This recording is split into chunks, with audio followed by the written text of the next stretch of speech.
Well, it's not the end. This is the end. Not yet. Hello. This is Captain Poodle speaking. Are you ready to find love? Yes, ahoy, matey. Love. Exciting and new. Go online. They're catfishing you. Shocker. Fiancé.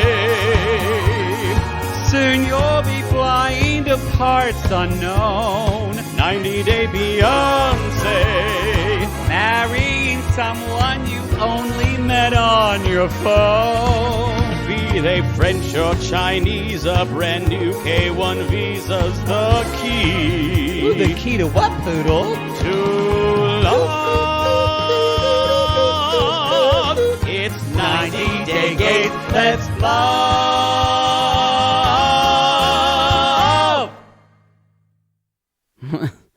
We thought this was the last episode. We were wrong. We were wrong, and there's a car honking outside about it. No, it's a car alarm. It's like, you know that guy? This is that guy that just When is he coming? When is he coming? I've been jerking his dick for an hour. Yeah. If he would just jizz, then I could go home and get Taco Bell on the way. Didn't rhyme, but that's okay. You know, but the intention was there. Or even worse, when you're having sex, when your butthole's just it's just you can't feel anything at this point. Are you close? Are you close? Close? And Are they're you like, close? And they're like, no, man, Just a little bit. just a little bit. I'm like, can I have a break? I'm like, my intestines is on the floor. Please. So this, please. That's a deep cut for one of our watch-alongs today. So it looks like there at welcome least to 90-day gays. There's at least one more episode of Toe. At least. But they didn't say next week was the finale. I think we've got 2 more weeks of this shit. So when are the tell-alls? I think the tell-alls are going to coincide with the new season of 90-Day Fiancé, because that is what they usually do. This is like living under a communist regime. You don't know what's coming up. It's true. This is how they make people, you bend people's will. If you are a producer on Matt Sharp, you're a sick motherfucker.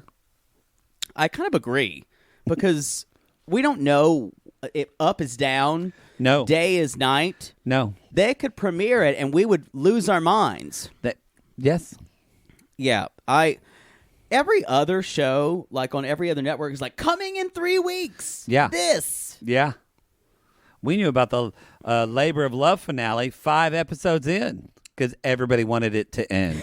I was going to say, even the production crew was like, Yeah. off how many days they had left. We really wasted a great theme song on that. You're right. You know, we're still going to sing that at our live shows. Actually, no, because people, Celine came for us for the rides we could never afford People it. would go, what was that again? What was that? How was that? Wasn't that show on for like 10 episodes and no one watched it? Yeah. Yeah. You guys, welcome to 90 Day This Gays. is Toe. This is Toe. This is Toe. Season 2, episode 21. Is it 21? The Cost of Love. So this is an anomaly, you guys. We are now on 20 episodes without a tell-all. They did this before, but then for the last 2 or 3 seasons, they've done 20 this would be the episodes. tell-all by now. Yeah. They were doing that's another thing too. This isn't like fucking Friends. You know, Friends is going to be 22 episodes on cable. No, it's like Matt Sharp just tells With TLC, a lot more laughs. Yeah, it's like Matt Sharp says, "Listen, TLC, I can make you or break Yeah. you." I'm telling you, it's like living under a communist regime. I bet the executives at Discovery are fearful.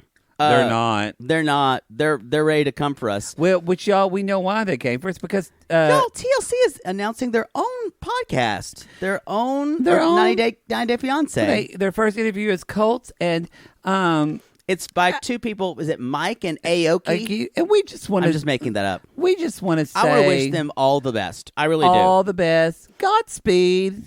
Y'all, it's amazing I could say that and lightning did not strike me. Yeah, when I say, good for them. if you ever hear me say, I wish you all the best, that means I wish you would die.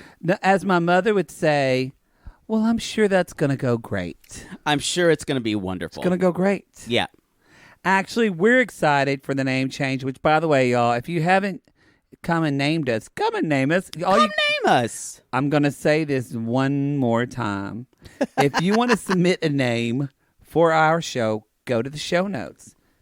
Carl! Don't. What are the show notes, Carl? Well, let me tell you, Carl's wife. The show notes, if you listen to a podcast, or the thing, if you just either press on the picture, it'll turn around. If you scroll up. What's a picture? Exactly. If you're there, I can't help you. What's show art? Anyway, y'all, there's the notes of the episode. And then you'll see there's a little link that says, come name us with a hyperlink. Jenny eats a grub worm. Yes. Yeah. Click on the hyperlink and it will take you to a Google Doc. And that's where you can submit your name information. If you go to our website and you email us, that's super sweet. Yeah. If you send us an Instagram message, that's wonderful. That's sweet. And I'm going to probably heart that message, which is another of one of my shorthands that says, fuck you. Well, it doesn't for me. That doesn't mean that. I'm sorry. That means like close but no cigar. Good. It's true. Yes. Fuck you would be a thumbs down. Or thumbs up. Or a smiley face with the crying. Oh, yeah. Okay. That's true. Yeah. If you come for us on Facebook, that's wonderful. I'm telling you. We're not going to have a record names, of it. None of those names are going to be considered. And mainly, y'all, not because we're trying to be bitches and not because we sound like we're too fancy. We get so many fucking messages. It has to be in one place. There's no way for us to keep track of all that. So that's why if you really want to be entered in the contest to potentially win a trip to come see our first live show that we fly you to and give you 2 VIP tickets. 2 VIP tickets. You've got to submit through the Google Doc. It's that simple. Please don't. And look, please don't fuck this up again. You know, I really can't be mad at you about technology because y'all have listened to our show. We're not the best. You've seen our YouTube lives. Things have. Y'all remember the Crowdcast of fiasco last year? That we're still getting. So and so joined your Crowdcast. I'm like, the Crowdcast is never happening again, y'all. I will say, if you keep signing up for that, we don't know how to tell them that we can't cancel it. That Deborah's mom number 3 has just joined our Crowdcast.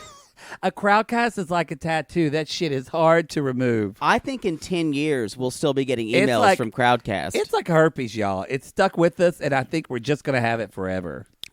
It'll be like 4 a.m, and I'm trying to go back to bed, and everything will be quiet in the world, and my phone will go, and it'll say, Carl's wife, 11, just signed up for Crowdcast. And I'll go, oh, God, that was a thing we did way back in 2012. It'll say, well, it just signed up for, quote, Crowdcast fucked us over because that's when it stopped in the middle of the show and we had to start a new one. That was such a fiasco. Such a fiasco. So Carl's wives out there that don't understand going to a Google Doc in our show notes, we get you. We see you. We've been you. We are you. But I'm just trying to I just don't want people being upset that we didn't get their name right. You can refer them to me. You can refer everyone in the complaint department to me. Perfect. Perfect. And I'll blame it on you. It's true. Any other announcements this week? We've got Plathville coming up. Plathville on Tuesday. We've got our Gay Cray we dropped last week. Our crossover between 90 Day Cray Cray and us. I think that's about it. We're on a slow week. Sweet tea. It is not a slow week, you asshole. We're working our asses off over here. We're trying to get everything done before I have to go back to Oklahoma. God bless Poodle. So anyway, y'all, it's been, but we're not done yet because the other way it's going to keep on chugging. It is like that dick that won't go down. It's true. You know what? Whenever they're finished railing you and it's still hard, you're kind of like, you're still getting ideas. You're like, I could still jump on that one more time. You can't. I'm just dickmatized. Oh, yeah. I got to ride it until it wilts. Yeah, or your Till the casket drops. till the casket drops, or your ass just chews it off like Cookie Monster eating cookies. D is for fuck me. That's good enough for me. We're I can't ruin ruining that it. song. I can't. Anyway, y'all, let's jump into the show. Jump in. I'm happy to be here with you. It's going to be a good time. I'm feeling okay because we're finishing this season. Yes. This episode was a fucking nail biter, and It was a good episode. It's better than in the past, I will say. Do you think I feel like it was a better episode because we're not delaying the inevitable of truth for a lot of these couples. It's like we're getting this. truth. Yes. Like Jenny and Sumit got truth. Finally, Brittany and Yazan got truth. And Ariel's getting there. I think she had a good episode. I sympathized with her. This is her best episode she's had in weeks. I don't love her, but it really made me feel for her. Yeah, I mean, oh God, if she didn't have to explain every time, just remember how hard this is for me. That is quite annoying. Really, really upsetting. But I think she does that because Biniam never acknowledges how hard it is for her. That's true, but if she preemptively says it. Yeah, they're both. I'm not a fan of either of them.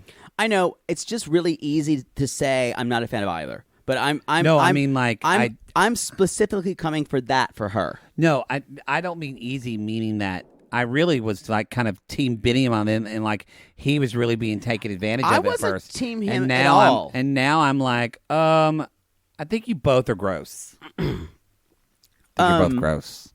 I think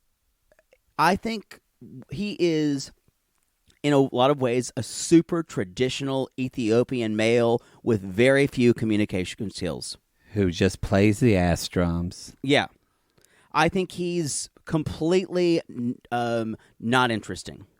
Agreed. As we had an Ethiopian, Ethiopian sissy said, Binyam is completely unremarkable. A lot of Ethiopian men are hotter than he is and have more to bring to the table.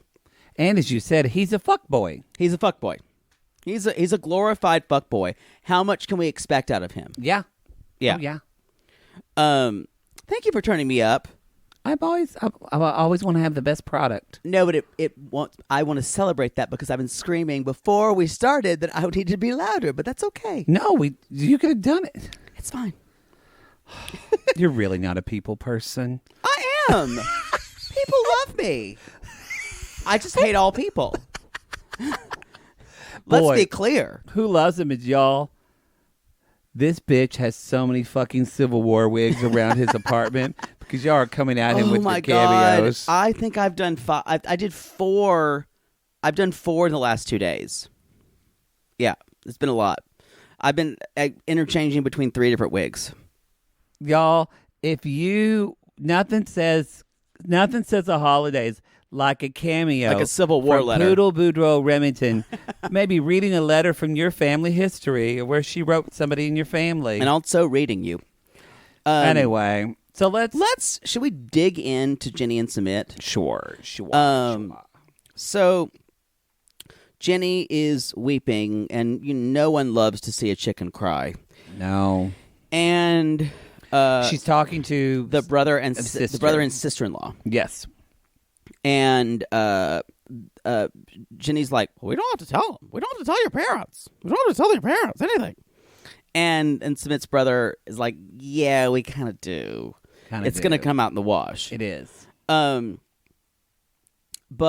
Sumit is going to call them and talk to them. Well, they have to tell them because apparently Jenny didn't know this. She brought up the ring ceremony and invited the brother and the sister. And I feel like this was really disingenuous of Sumit not to explain everything. He almost wanted Jenny just to shut her mouth. And we know that's not going to work. Yeah. It's not going to happen. The chicken's going to squawk.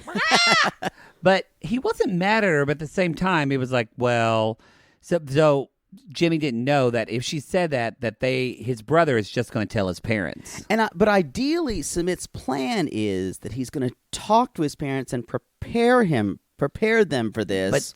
But now this is not going to work. And now we're delaying the ring ceremony again because. And Jay's like, I guess, yeah. Then she turns into kind of like, yeah, I've seen this before. Yeah, exactly. Then she's like wisecracking. Yep. It's like sarcastic Jenny. It is. Oh, I've seen this. Saw this movie before. Saw it on the plane. Wasn't really interested. Yeah. Yeah, exactly. Remember Jimmy when he did this before when he was married? Yeah. Read this book once. Not really into it. Been in this hen house. 2 out of 5 stars. 2 out of 5 beaks. That's it. 3 3.25 stars. Yeah. Hot property. I'm Ed McMahon. No one knows who that is. I know, but unless you're like over 45. One sissy though, Kate Prison just said in all caps, LOL, 3.25 stars. 3.25 stars. What a strange ranking. What a strange ranking. Why not just make it 20 stars? I don't know. And you don't have to divide fractions. I know. 3.25 stars. Then like Dubious Minds. 3 6/5. Made no sense. 3.5 stars. People couldn't do fractions. They could, but like still, in their heads. Star Search was part of my sexual awakening. It was. Remember when they had spokesmodels? That's why. I mean, it was part of both. What? Seeing the men sing was part of my sexual awakening because one of them that won big was it was really famous now. They made a documentary. He did like a one-man show. I don't remember him. He's from Oklahoma, actually. Blonde-haired guy. He was like the first kind of big famous. Oh, he's the one that sang. Not remembering? He's the one that sang "Somewhere Over the Rainbow," and it's Why so am I not gay remembering when you it? watch it. Oh, Sam Harris. Sam Harris. Yeah. Yes. And so, who still can sing really well. And then, Big Queen. Married with 4 children to a woman. No, he's out. Yeah, I'm kidding. Yeah. And you know who dated him in college? Who? Kelly Lester. That explains a lot. Y'all, she's a queer dear. Yeah. It's a client of mine. Wow. And it's very talented actor. And Kelly Lester. And so anyway, there was that. But I do remember this. She gave me his autobiography. Oh, I remember the spokesmodel there was this guy, like, it was that song, gonna get myself connected, I ain't gonna go blind. And I just remember feeling renewed and like feeling it was one of the first times watching that and feeling myself get a boner at like age 11 and just kind of going. And you shoved it back down. No. Like you shoved your feelings down and you pushed your boner boner down. I pushed my boner down, my little baby boner. I said, no. He was like, hey. Get back here, 1 inch. I want to see the world. No, baby boner. Please. Baby boner. Baby boner, stay down there. Baby boner. Breathe in here. Baby boner, that's quite enough. That's quite enough, baby boner. Excuse me. I just burped up pizza. You did burp up pizza. Yo, we had pizza because we had a long day We've today. eaten like garbage. I'm an actual trash compactor. We did have burger yesterday. We did have a lot of fun today, y'all. If you're on our Gatorade tier at the $15 tier, y'all came at us and we did our YouTube live today. We talked about Thanksgiving recipes. And we did watch-alongs this morning. God, that's in one day. We did yeah, I know. We're trying. We're trying. Anyway, y'all. Where were we? But I want to say, what do you think was the talent? What do you think? What kind of talent attributes did you need to be a spokesmodel? Just be pretty. Exactly. It was called spokes. They called them spokesmodel back then because, like, Cindy Crawford would be a spokesmodel for Pepsi. Oh, those kind of things happen more. That doesn't really happen like now. Pretty people who could actually talk on camera. Yeah, are spokesmodels. Kind of, and now it's just fucking Instagram ads. So people are still spokesmodel, but they call them brand ambassadors. Oh, a brand ambassador yeah, is a exactly. spokesmodel. That's it. Yeah. But back then, spokesmodels were also people that were models. Could we be brand ambassadors? We're brand ambassadors. You could. Well, no, I'm saying I'm happy to, but I'm SAG, and you're gonna have to pay me a lot more than you because I can't do it for under a SAG rate. Well, and you know what? You shouldn't either. I want you to get residuals and get your fair pay. I'm going to have to get union. My rate will definitely be higher than yours. That's all I have to say. Don't know about that. Just on principle. Y'all, you forget I work in a legal office and I've been part of you. So he'll get some contract and he'll say, they paid me $10,000. And then 40 years from now, they're still using a picture of his ass because he signed a contract that said in perpetuity. And just me going, perpetuity. It's like that Christmas commercial with the Hershey's Kisses. They run union. that they thing. Get money every year. Really? They run that thing for 25 years. The guy that goes at the end gets a residual check every year. Wow. Good for him. Good for that. Or like those Folgers commercials. Yeah. Please, I would love to get a talk Christmas inside ad. baseball. This is gross and makes me want to claw my skin off. You brought it up. Let's talk about chickens. So anyway, y'all, the brother's like, well, this is going to be a shock to them. And the sister-in-law says, you've got to tell them it's going to make it sour. So that's what they're doing. So now Jenny is cooking food. She's cooking, but she's making, let's see. I don't know. Kheer for Mom, which is looks like some type of porridge. Got a feeling she's not going to eat it. Yeah. Don't even think she's going to smell it. So the parents are coming, and in a confessional, they say very simply, we don't like her. Yes. She's like, I do not like Jenny. Sumit invites his parents. I may not. I do not like Jenny. She is not hot. Exactly. I do not like her. I do not like her with a fox. I do not like her on a box. On a box. I do not like her with some peas. I do not like her. Someone kill her, please. Y'all, that's a famous author named Dr. Moose. Famous, don't come up with rights issues. He wrote children's stories that come for you. And you know what else comes for you, Poodle? What else? The Poodle Home Collection. Oh, yes. Dropping. Word art that comes for you. Word art that is Black Friday. Dropping this Friday. Yes. It puts fear into me because I know how much I have to do before then. You've got to really get this done. Can you You've not? got so much to do. Like a lot of proofing. I'm gonna scream. I'm gonna fucking strangle you. Anyway, y'all, be sure to check out Poodle Home Collection, 90daygays.com. I will say, I think it's already started on our merch store, by the way. I believe things are already on sale. They're doing all these different it's going to be on sale. I believe it's next week, too. Right? I think it is. I thought I had it in the notes, but I don't think I see it anymore. No, sorry, y'all. I tried, but it already went away. I'm having a call with him tomorrow. I'm going to sneeze. Oh, God. Bless me. Good. All right. So, y'all, be sure to check out. It's like 15, I think sometimes even 20 or 30%. So, be sure to go to 90daygays.com. Now's the time to get your holiday merch. Nothing is a gift like a dick pig onesie. Again, we don't make money from this, but sure. Or a pillow that says, grateful for my meds. Yeah, that's perfect. This year in 2020, we all are grateful for our meds.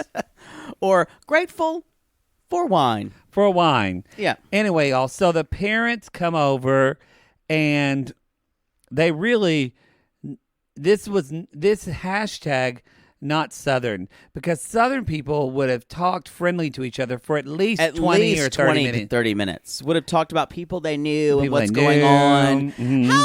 How is your brother? Oh, he is fine. You know, he's good. He lost that finger in that shooting, in that hunting accident, but the doctor just put it right on and put it on backwards. So, but I think he's going to be okay. And how's your aunt's face transplant? Did that turn out well? Well, you know, we just tell her not to look in the mirror, and just we're praying for her. You know, we're hoping.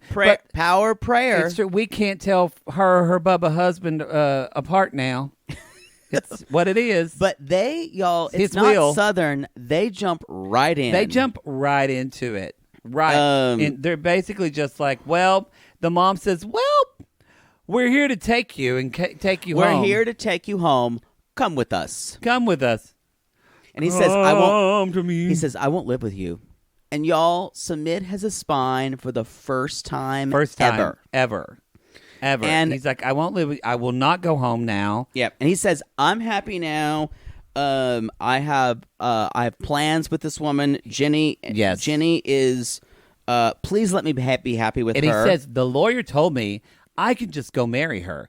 I don't need your permission or anything. Yep. And she says, what are you talking about? Which is not a bad strategy, but Mom is very upset. And he said, won't you just let me be happy? And Mom says, without equivocation, no, not at all. Not at all. Because he says, but the law says I can just get married. And she said, that law's not more important than a mother's law. And which I can hear my mother saying. I hope my mom never watches this because she'll say that to me. She'll say, mother's law is the most important, baby doll. That is what she'll say. Then they say, he's like, well, I'm going to marry your her. Your mama calls you baby doll too? No, I was just saying because I know your mother. Oh, yeah, she does call me baby doll. My mother calls me Jaybird. Jaybird, yeah. Yeah. What's your mama call your brother? I don't think she has a nickname for him.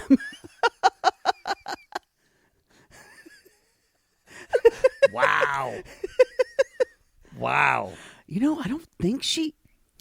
I don't think my mother has a nickname for my brother, actually. I don't think she does. She just calls my brother Brian. Yeah. Oldest son? Oldest. One that's not the gay one? Yeah. The one that did their job and gave me grandchildren.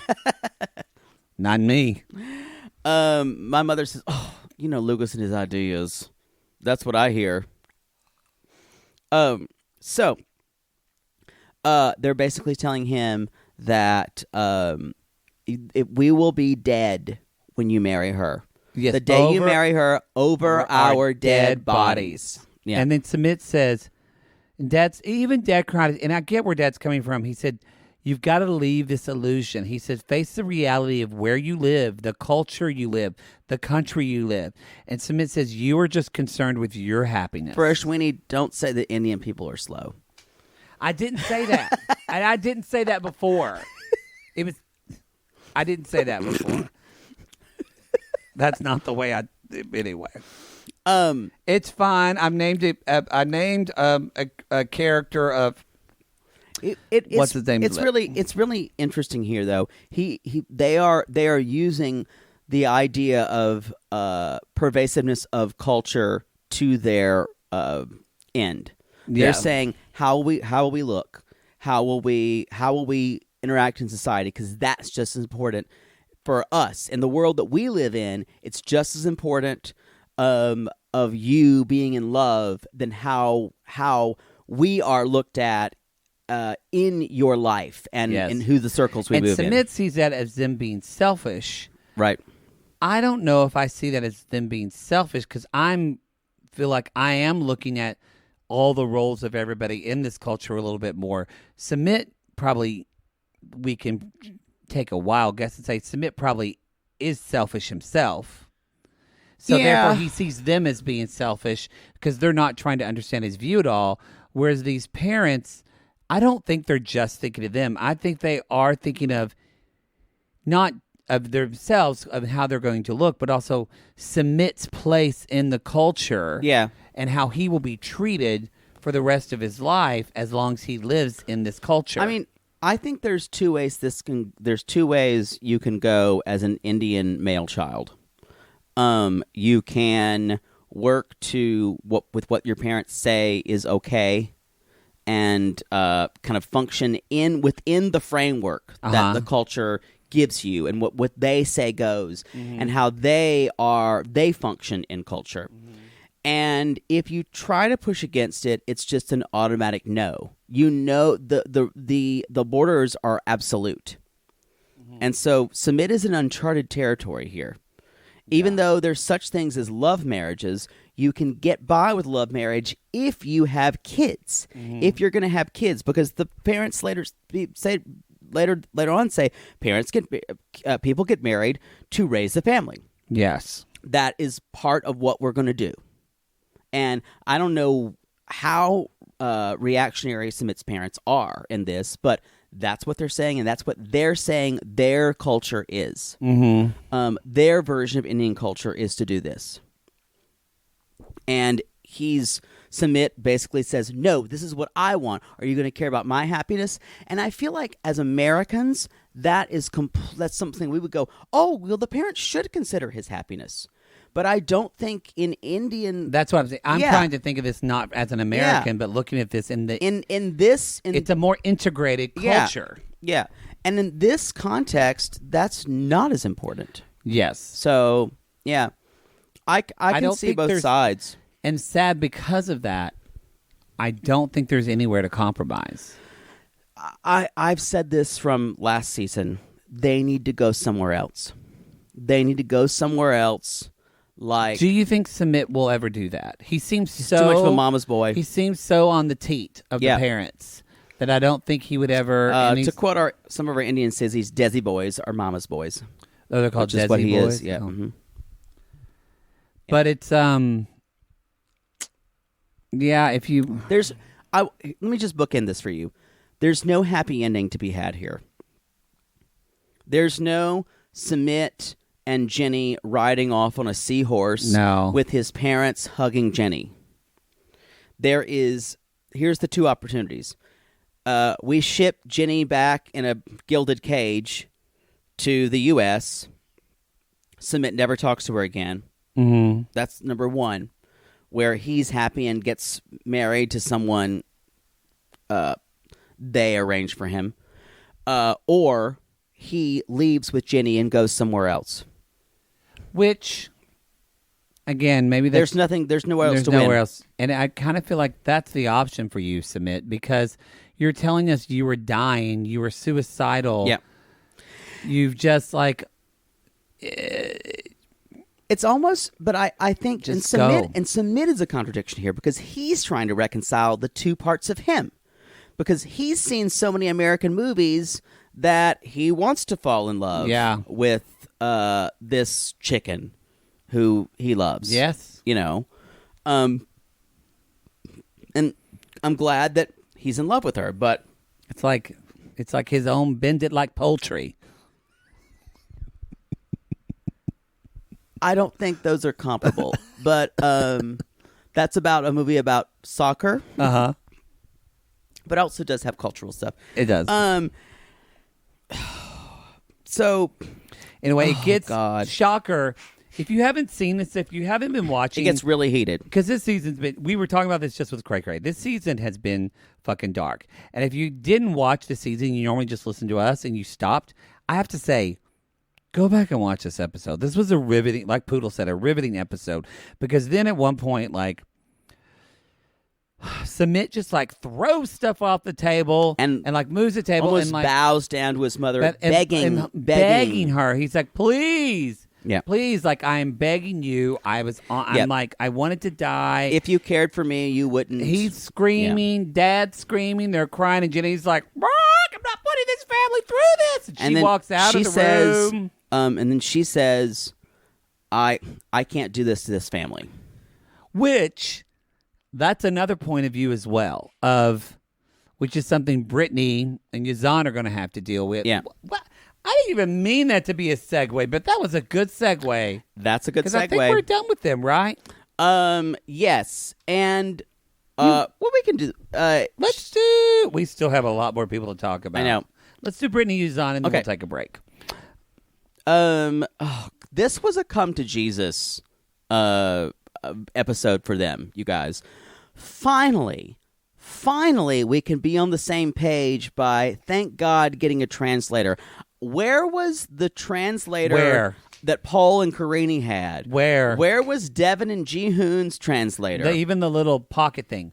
Where was that? Because it made me think, was all of this due because it was just lost in translation? Mm-hmm. Was that this whole problem with Bill Murray, Scarlett Johansson? Is Brittany actually a sensible, understanding person when she knows what's happening? No. I didn't think so either. Just going to say that. I'm going to clarify that. Yeah. This was also the smartest thing Yazan did this entire season. Now, I believe he probably didn't want a translator because he's got his own pride. Probably. And so they meet the translator. Brittany Yazan and Angela. Angela literally is she's a bump on a log in this episode. She doesn't really. But anyway, they meet with this translator named Adam, and basically we find out that she actually tells him she doesn't want him to lose the relationship with his family. She knows they're important to him. Right. And Yazan, he still doesn't even really. He's telling her that I need to get married quickly, and she said, "I need more time to think." He says to her, before I go to my parents and tell them I want to marry you, and it's okay if I don't want you to convert, I need to know that you're in this. Yes. And because they might disown me. And she does not still give. She's like, I've got to think about this, and she does not give him a clear answer, which doesn't. And I still don't think she thinks it's as serious. She's like, not yet. I like it that he's being honest with me. It's not that he's being honest with you. It's just things are finally getting translated in the right way. Yes. Yeah, that you actually both understand. I do kind of. I think he is trying to sugarcoat it a little bit, and that he does not tell her that his life is potentially in danger. I agree, and because I don't think he can. I think that is too shameful for him. Yes, I think so too, and I think shameful, and also he knows that will upset her, and he doesn't want to. And we'll see later with his brother. I think this family might have a problem with women crying, because I'll tell you now, we've already seen a bit of Yazan's mother. That bitch don't cry. No, she just yells. And I want to point out something that she basically says, I didn't understand anything about his point of view before. And I'm like, because you did not understand, they did not have a common language which they could share things. I also wondered, though, was she listening? That is true. And was he, at the same time, was he taking her responses as, okay, we can just keep the waters still for another week. We can keep people having arguments for another week. Yes. So Brittany does say, this whole thing could be a tactic for getting me to marry him quicker, and I'm like, oh, honey, you're going to eat that sentence at the end of this episode, and she does. So we get a little bit of her. Angela's leaving, and even. She's saying, I understand his family. I understand his sketchy and dodgy behavior. And even Angela's like, bitch, this is a lot that he's doing. Yeah. This is a lot that he's going through. And she's like, I know. So this is the next day, yes, that she is going to go meet with his brother. I want to say that the translator is the VIP of their storyline. But bless this guy's heart on the second half. He is even the way he translates is so empathetic. Yeah. And so with feeling. And he understands the nuances of language and is trying to... come at us. We'll interview you. And is trying to communicate the nuances. In a way, he's trying to... he's not just trying to convey the words. He's trying to convey emotions. Yes. To them. And, God, it's amazing to watch a translator who's really good at his job. Because we've had some that weren't. Remember the poor translator, the hot guy that Karini had? Oh, that guy. Who tried to kind of sugarcoat things. You know who would be a great translator? You.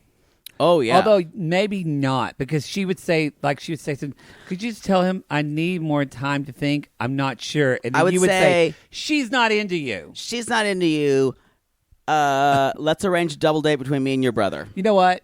In fact, you would be a horrible translator. I rescind my first statement. That would be a Sean Cody Brothers edition. Oh God, Middle Eastern edition. Nope.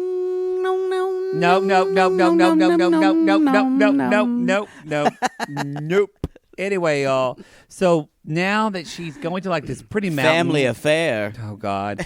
And she's meeting his brother Obadiah. Is that how you say Obadiah? That's a book in the Bible. I'm still shocked Obadiah is a book in the Bible. Yeah. Obadiah. Wasn't it like Obadiah and Abednego? Abednego. That's Meshach something and Abednego. Yeah, well. Anyway. How do you? It's almost like snatches. It's like just detritus, biblical detritus that you barely know. Catholicism and the Bible. One of our sissies had Fiona. Fiona had such a Sissy good Fiona. know-it-all. I learned things. It was great. It was basically to keep people dumb. Yeah. Yeah. Yeah. To not let them know they knew the Bible. Yeah, it was a lot about reading and culture and not reading. Yeah. So, because she brought up Catholics wrote the New Testament. Of course they did. Yeah, a lot of people forget that. The apostles. Well, wrote it. every person from the early church was a Catholic. Yeah. And the Catholic Church will claim that, and they should. Well, I'm not one anymore, so there you go. But I know all the songs. So anyway, y'all, Angela's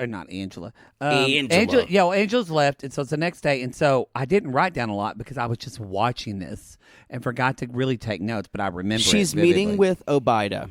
And basically, he does something. Y'all, this is so smart. When you're meeting someone... Oh, the hottest and brother. So hot. And you don't, and he's sitting there smoking, and I never thought heard you say smoking was hot. It's not normally. Sometimes it is with European guys. Oh, God. If you knew how many guys I'd picked up smoking. I do. I did. I knew you when you smoked. Ooh. Do you know, y'all, do you know how many times? The sexiest moments. Do you know how many times so oral. Poodle was going out to get a cigarette and then I had to get a cab home or a ride from our friend Roddy? It's fair. I just go home with them. Yeah. As soon as it would happen. Yeah, a lot, especially if it was in front of like Foo Bar. I knew once he went to get a cigarette, I wouldn't see him again. You know, I'll be honest, that happened a lot. A lot, yeah. So you're halfway to their house. To be honest. True. Yeah, your pants are already halfway down. You've already got something in your mouth. They've already put their finger in your butt. Yeah, they've already given you a light, which is kind of like giving you the green light. Yeah, exactly. So whenever he says something that I think is so great, you guys, if you're ever in a confrontational or a conversation that could be confrontational, he just says, "Go ahead. I'm listening." Mm-hmm. It's a great way to start. You start. don't know what to say. Just tell someone, "Hey, I'm listening." So she starts and kind of basically says, I don't want him to leave his family. I don't want his family to be upset for him. I don't want him to be torn apart from his family. And kind of puts it all out there, but I really love him. And he's like, basically says, look. Yeah. He goes, Yeah. He basically tells her, he says, I'm scared from him. Yes. And this is way serious than you think. It's not for him to do this, he will be leaving the family. Right. He will be. My parents think he's becoming a lot more like you because you are a foreigner, and because my parents think that is a bad thing.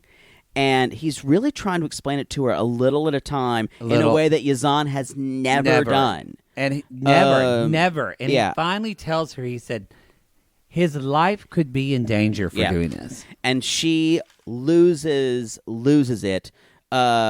She's like, the translator says there are people who hate him who might kill him, and he is affecting the entire family. She loses it. He's like, please don't cry. Then, even though it's pretty much haram, like forbidden for him to do this, he goes over and tries to comfort her because he cannot handle her crying. Yeah. But he still doesn't lie to her. Super compelling. No, but he does say, like, whatever Yazan does, I'd beg for it from Bodvito, by the way. Beg for he says, it. I'll stand by him. Oh, God. I'll stand by him up. no matter what he decides. And don't she worry. Said, thank you. I will stand by him, even though if our parents don't. But he does say, look, I will stand by him, but I will not necessarily be there. So if you do this, you will become the mother, mother, sister. Fathers and mothers and sisters and brothers. What is that from? A song. The child is father to the man. I don't know what that is. It's a quote. Never mind. Some weird poetry shit. Good Lord. Anyway. It's all lost on you. So she is really... This is not what she wanted, clearly. No. And she even says, would it be easier if I converted? And he's like, no. Because Islam is a conviction, and it's you. We would think that you were converting, not Just of to- your own free will, Yes. just to Appease us. Yeah, and he said, "Let's leave it to destiny. I will be there for you. I will cover for you as much as I can, and you must be honest. You must be honest with him." And I love him enough to try to protect him. And I wrote down, this is gonna freak her the fuck out. And she, like everything commitment wise, she's not gonna be able to handle it. I don't think Which she'll handle I it don't all. think I don't know if I would be able to either, to be honest. And then little brother looks at the camera and says, "Why is she crying so much?" Guess not. That's that. Yeah, I think she's gonna run, but maybe not. This has been the most substantial thing that happens in the storyline the entire 21 episodes, you guys. Yes. We should take a bit of a break. We are, but and so y'all, when we come back, Yes. we're gonna be talking about baptisms, Mama Janice laying it down, our most controversial character, Ari and BM. Oh. All right, we'll be right back. I have a question for you. How often did you fall as 9 a child? inches. Yeah. Yo, I'm not 9 inches. That's all I've got to say. Gross! I'm pretty good, Gross! but I'm not 9 inches. Gosh. We're not talking about that on the podcast. No one's ever upset. No. Let's just say that. I don't think anyone's disappoint. ever looking at the front. No offense. Turn That it over, hurt. bro. I don't care about that. That hurts. Let me see that peach. Turn over. Exactly. How often did you fall as a child? Often. Did you destroy just things in your mother? Y'all, Poodle almost knocked over everything before we started our show. Did you just destroy everything in your mother's house? Like if I don't know. If I asked Mother Poodle, how often did Jake break things that you had? What All would be the her time. response? Oh, God. All the time. all the Mother time. Poodle, what was one of the most... Never give him something to hold on to. Would you remember something of sentimental value that he broke that was yours? They broke my hummingbird feeder. They broke my hummingbird music box. And I lied and told my mother I didn't break it. And I said it must have been the house cleaner. And I basically tried to blame it on our house cleaner. Did she fire the house cleaner? No, but did she know it was you? my mother said, okay. And then about a couple years later, she's like, I knew it was you. I was just waiting till you admitted it to me. She's like, then your brother told me you did it.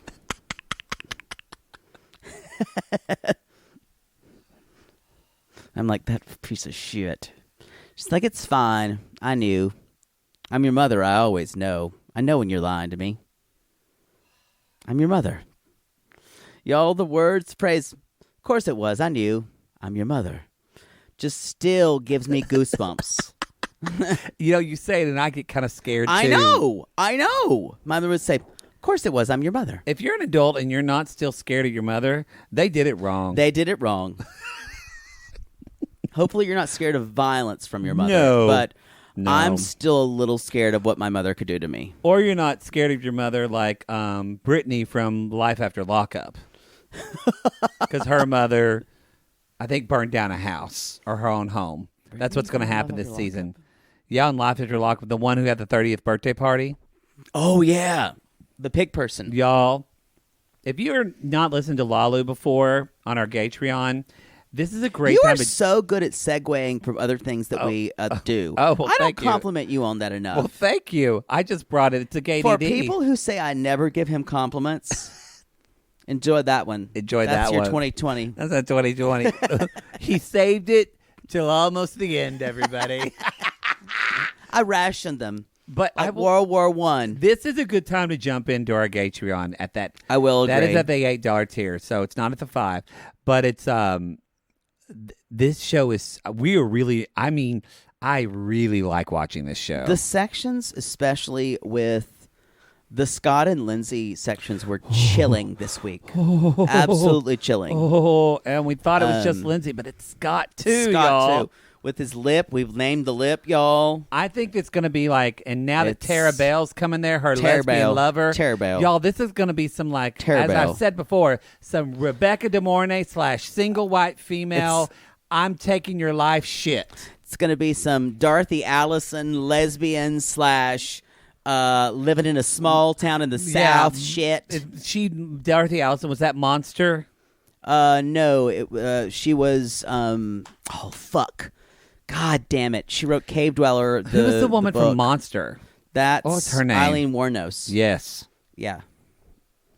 I almost Y'all, said, that's a movie I to see almost once. said Charlene Tilton, but I knew that wasn't correct. Nope, that wasn't. That wasn't. That wasn't. Can we talk about something happier? Bastard out of Carolina. That was Dorothy Allison. Bastard out of Carolina.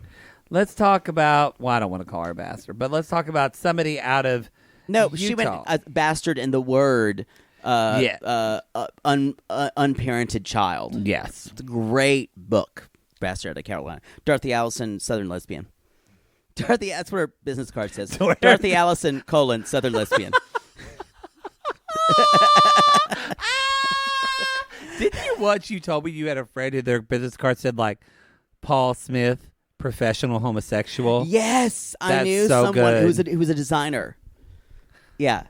That is It's hilarious. fantastic. Anyway, y'all, let's talk about Deavan and Jihoon. Oh, really? I was on Ari and Binyam. Am I? Oh, did I skip? You are correct. Okay. I am wrong. Let's go. I just tried to skip her. Let's go deeper Oh, into trauma. The cesspool of this show. I will say this is starting to grind to a halt. This story.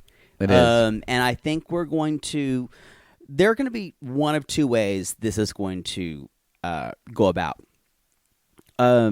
She's going to flee Ethiopia with her child in the night, as his previous wife did, or previous baby mama. I get they were married, because they did a terrible wedding dance that is still he was shirtless on YouTube. And one of our sissies said she's dancing and she shouldn't dance because her feet were terrible. And he's dancing, and again, y'all, he's not a good dancer. Y'all, don't dance at your own. Don't do some type of performative dance at your own wedding.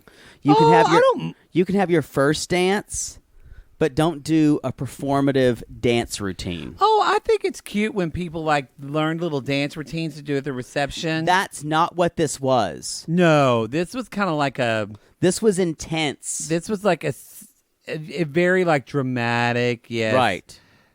But y'all, if you learn to dance and like you learn a choreographed dance at your wedding and it's fun That's and you're cute. getting people, I That's like cute. that. I think I just think there's a lot of pressure to put on yourself. you know what I like about it though? It gives some meaning to the event. Like you prepared it, Right. You went to Rebecca's tap and fall. You learned to dance. Tap and fall. You put in but there's so many people that just get married and have shitty, Yeah, I boring agree. receptions. I don't even have a problem when people sing at their own receptions. I just don't want you singing at Don't the ceremony. sing at your wedding. You got enough to do. If you want to record it and play yourself, I don't love it, but I can take It's like that bride who sang "Look at Me" going down the aisle, and I could have shot her in the face. My cousin Lolo sang at her own wedding. Now It's she's just- married to her own cousin, and she's like the Plathvilles, which we talk about The on our show. Plaths. They're the not- Plaths. The Plaths. What's your name, Micah Plathville? Anyway, y'all. Let's talk about Ari. So there's two ways it can go. Yeah. Or she stays in Ethiopia To prove a point. to prove a point to her parents. Which we kind of saw a little bit of that coming out in her. And let me tell you, that's the only reason she's staying in Ethiopia. That is the only reason. Now, she might do it just for spite. I guess here's the thing. Not just spite, but do we think, because I don't think I think she's a selfish person. I don't think she's a bad person. I don't think I've ever even gone that far. But I think she has a good heart. I think she's just. I think the privilege that we know she has supersedes everything. I think so too. And that's but the problem I think we have saw with that her. a lot first. But if we're talking about now sitting with her for a little bit,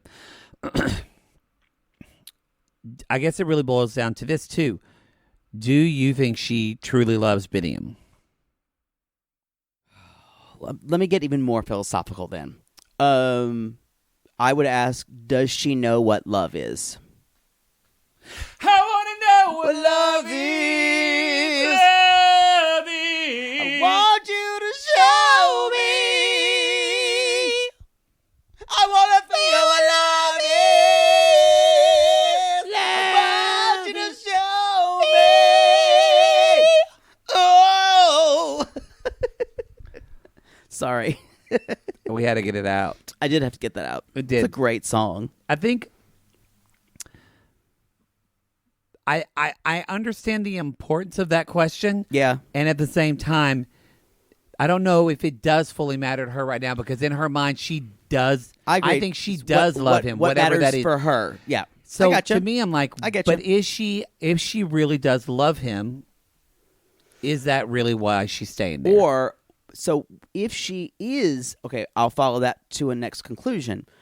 Is her love for Biniam stronger than the love and need for her son to have a beautiful life? I think that is the question. And I think that is what we're trying, what you said, what we're trying to peel. We're kind of Right. peeling back. And her Or mother, what she thinks is a beautiful if you life. notice, when Janice was talking to Ari, she talked a lot about like Emotional the welfare. support mom. She was talking about the welfare of the baby. Totally. A lot. Not trying to put- anything about her. Not so much about Ari, a little bit about Ari, but more about the baby and what kind of life can he have. And I think this is 'Cause how she's you trying talk to get her to Ari. think about. Because I don't honestly, to answer your question, I don't know how much Ari has thought about that. I at all. agree. I think I she's totally thinking agree. of herself more. And I love Biniam. It's going to work out. It's fine. But now shit's going south. And her mom's like, you got to think about what's this going to be like for your child. I think that Janice thinks of Ari always as that maybe 11-year-old girl, maybe 13-year-old girl who is cutting herself. Yeah. And I don't know if Janice can ever move past that. I think she's worried. Y'all, because So- Janice is leaving. Dad already left. Y'all, apparently Dad is way too busy to really be involved a lot in his kid's I life. think he is no a, judgment. He's a doctor, so, you know. I know, but they're like, oh, he finally traveled. I'm like, okay, Dad's been a little they bit absent. give Dad a lot of credit for traveling. But Janice is going home today, and she really is kind of talking to Ari in the cab there, just kind of like she says. And honestly, Janice has given her a lot of passive-aggressive things, like, really love my grandkids being around me. And y'all, if you didn't see the TLC clip on TLC's Instagram of Janice and Fred looking at it's totally worth it. you know, I still do love Janice, and I think she is a good mom. But the way that they go into that apartment Yeah. is privileged as fuck. Well, But it's also all real, y'all, because they don't even have a big. They have like a dorm refrigerator. it's all directed in a way to make Ari come home. Yes. This sounds really terrible, but it tells you kind of how people who come from privilege, it's always like, when can we end this charade? Mm-hmm. When Yeah. can we end this, your brief jaunt to Ethiopia to marry some savage? Mm-hmm. You know, and I'm not saying her parents would ever call him a savage. No, but that's the way you feel. That's kind of how it feels. Yeah.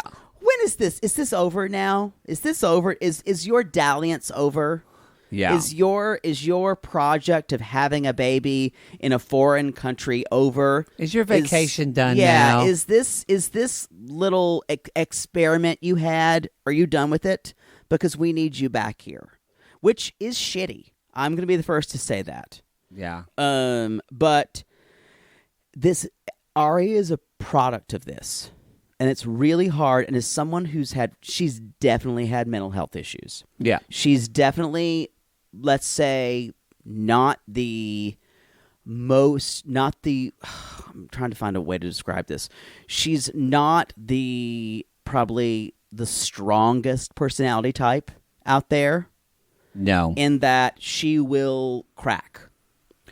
And I think she does not know how, and her mom knows this.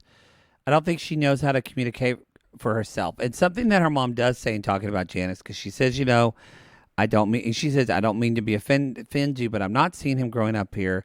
And she talks about their communication hasn't gotten better. And she says, and this is what makes me feel a lot for Ari, because Janice knows this. She said, there's so much family pressure from his side of the family. Yeah. She doesn't get any support. No one's really That's listening all to true. her. That's all no true. one is validating her. We saw it a lot last week, and then hearing Janice say it again, I just was like, fuck, that does suck for Ari. And let's compare someone like Ari to someone like Tiffany from the previous season of The Other Way. Tiffany and Ronald. Oh, Tiffany. Oh, yeah. I better. Think about someone, because Tiffany had so much inner strength. Tiffany with would herself. would take Biniam and his fucking sisters and chew them the fuck out and spit them out. I'm just telling you, think of the difference. And think of the difference in people. And maybe it's not really helpful to think of this parallel, but that's a closest one I can think of. Well, and yes, and I think that there's like, even like when we were watching, or Deavan. Deavan is another parallel. Or even like Dan. This is really going back, but we just started season 2 in our Patreon of Danny and Amy. Oh yeah, cute twink Danny. Oh. Y'all, we want to fuck all of his brothers. I would beg. Oh my God, his brothers are so hot. Don't get us started on Justin and his blue eyes. And his brother Jake. And each other. And Jennifer, his sister-in-law, who's a fucking bitch, who's always rolling She's her awful. eyes. Yep. Y'all, season 2 of 90 Day is good. It's where it all starts. That's Danielle Muhammad. Love me. Anyway, where everyone in that Ohio town is unattractive. No one is pretty there. No one is pretty there. Aaron Brockovich needs to go there because something's in the water. Yeah. Aaron Brockovich sue on behalf. She's like, Your Honor, all these people are ugly. It's like Springfield where the fish have 3 heads. Make a movie, Julia Roberts. Ugly Town. Ugly Town. What were we talking about? I don't know. But in that, like, I was bringing up Danny and Amy. Like, we just saw the episode where Amy has, like, kind of a bachelor party with the women. Yeah. And the women... super supportive. Who are super supportive, and not just supportive of her because she's with Danny, but actually are listening to her, attuning to her. Yeah. Ari gets none of that. And I think this is just a cultural thing. I think it's just that the women are just expected to deal. And I agree with that. But it's something, and I said this last week. Yes, Ari is choosing to live in Ethiopia, but there is this feeling that Benny and his family never acknowledge that she is an American trying to live in Ethiopia. And they're just kind of like, this is who we are. Yeah. Take it or leave it. And never like, I wonder what her point of view is from living here. I totally agree with you. I'm just seeing it more, and it makes me feel for her. I can't believe I'm saying that. And it's the same problem we have with Deavan, who says, I want an American wedding in Korea. But don't you think Ari probably, as someone who's probably had a lot of support from a lot of people, it breaks my heart because I bet she thought when she came to Ethiopia, she would get that. Because that's what she's always gotten in America in her life. I don't think she ever gave a single thought to that. Because I guarantee you, he treated her like a queen. Yeah. Before this, that's true. Actually, I don't think she ever lives she's living in the past and now because the future is way too scary for her. It's true. So it's hard for her to. That's why it's hard for her to think about what's the year going to be like. She can't even go there. Yeah. She can't even think about the future because it's too debilitating for her. And really, I think that's one of the qualities of being I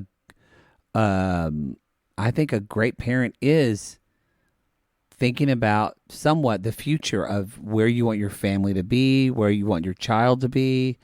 And again, you're so right because Janice is trying to get her to think about the future of her son. I think that takes disassociation from your own self-protective nature, though. And she can't do that. Yeah. I think she's already in crisis. They're really the worst for one another. Terrible. I think she's been in crisis ever since she's been in Ethiopia. Yes. I think she's been in crisis probably since the postpartum does not help. Yes. Yeah. I think she's been in crisis since she found out she was pregnant. Probably. No, think about that yoga studio where that one bitch, she was already falling apart then. Yeah. When that one girl was like, what did she say? She's like, I went to Japan and it was really hard. And Ari was like, what? Japan. Japan. So anyway, her mom leaves, and basically the mom is like, honestly, do you really want to stay here? If you have doubts, let Daddy and I know. She said, don't hide your doubts. Yeah. If you're happy, we accept it. If you don't, and again, she has to talk to her like a child. Yeah. If you don't have this happy feeling, that let us know. I'm like, who says that to an adult? If you don't have this happy feeling inside, Ari, that means something's wrong. Well, it's because... What's a Winnie the Pooh going to come out? Too smart for strangers. That's me, Winnie the Pooh. Don't touch me in my bathing suit area, or I'll go tell my mom. Honestly, the problem is, you're exactly right. It's the mom enabling it and Ari enabling it. They need that relationship where she's still 13. Yeah, and she's I think still you're right. 13 cutting her arm. I bet, because you said, I never thought about this. I bet Janice is always scared she's going to hurt herself again. Of course. I mean, imagine if you were doing that. Mother Poodle would, my mother to this day would still say, how do I handle that? God. She would say, are you okay? Are you going to cut your, and I'm like, Mom, I'm 40. It happened 20 years ago. I'm over it. She would never be able to lose that. I agree. So Wow. it's baptism day. Yay! Woo! The baby's not going to go to hell. Yay! Beethoven day. You're going to the heaven, Beethoven day. You ain't going to burn in hell. Hey, it's baptism day. Hey, it's Lord. Lord's going to take you to heaven. You're not going to go to hell. Baptism day? Baptism day? It's a little deep cut from You're a Good Man, Charlie Brown. Good job, Baptism Poodle. day? So y'all, Linus from You're a Good Man, Charlie Brown could fuck me with that blanket. Schroeder. Or Schroeder. Ooh, he was hot. Schroeder sings Beethoven Day. He was hot. Anyway, Hot black man. So they have to get up at 6:30, or no, sorry, the baptism starts at 6, which means there's a lot of baptisms this day. Mm-hmm. So, oh God, it's like Easter. You come at me if you're a Catholic. Did they do this in Protestant? In Catholicism, we always baptize on Easter. In Episcopalian churches, it's so some of the services are so long. That's why we never went on Easter anymore. On Sunday morning, my mom we'd go on Saturday night. That is the most important service. No, we go on Saturday night to the Saturday night vigil. Yeah.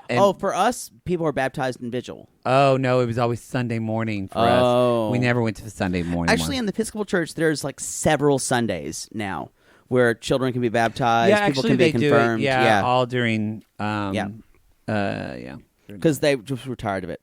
So anyway, his family's there because we could save the baby from the devil, who is like poking at him. That's when the devil got you. When the demons got her. When demons got her. Y'all, that's a Lalu cut. Sorry. We're doing everything all at the same time now. You have to speak as low as you can. When the demons got her. It's very much Sling Blade, Billy Bob Thornton. Got her. And that's a woman we're doing. It's a woman. It's more with oxygen, so it's more kind of When the demons got her. He never say oxygen. This is it, Diane. Yeah, is it Dylan smooth ass? Look at it, wicked at me. Oh, it looks like a mole's eye, just wicked at you. Blind as a bat, but ready for some licking.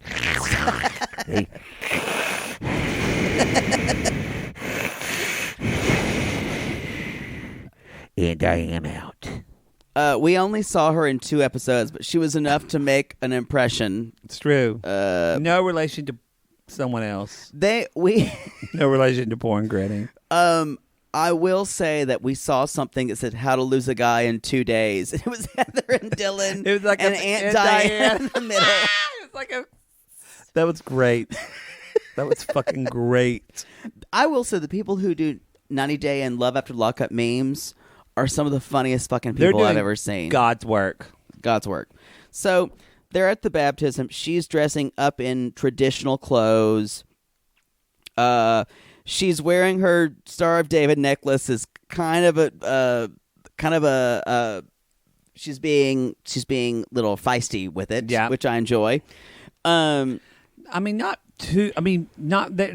lot of calmer drama. It's really just go through the ceremony. She does say to him on the way there, she's like, "You have to be really patient with me today because this is very difficult for me."